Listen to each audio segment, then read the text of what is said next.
nag-una sa mga balita. Magpadala ang Police Regional Office 7 o Seaborne Patrol sa ikaupat nga distrito sa lalawigan sa Sugbo aron motabang sa mga relief operations alang na sa mga biktima sa linog. Patay na nga napalgan ang usak ka lalaki nga person with disability human kini aksidente nga natagat sa sapa sa sitio Gumambukid, Barangay Adlaon, Bukirang Bahin sa siyudad sa Sugbo. Di palit o pagkaon sa tindahan gisuntok sa silingan buntag sa Domingo, Oktubre 5, 2025 sa Barangay Talamban, Dakbayan sa Sugbo.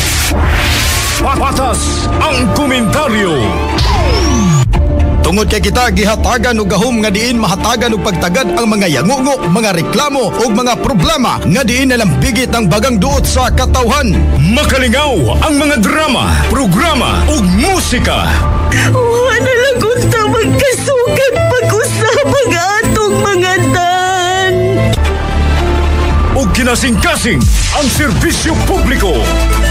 Ako si Nida Sevilla, member sa Wonder Radio Loyalista Incorporated. Nakadawat og 5,000 pesos cash. Kanang naagad mo nga nakaabot sa inyong hangkapang. Yan kayo, salamat. Diyos, atong alagaran. Naagis tinuray nga pagservisyo sa iyang mga katawhan. Ang pinakamasaligan.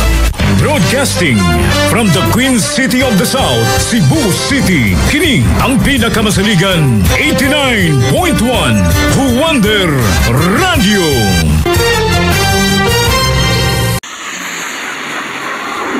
Matagpitig sa orasan. Nadagtanong sa awarded person sa iniusang pwersa sa Iligan City Police. Matagsubang ug salog sa adlaw sa kawanangan. Sikop ang 14 ka mga drug suspect atol sa malabusong bypass operation. Mas dako na klinik laboratory sa Don Gregorio Delioch Memorial Hospital.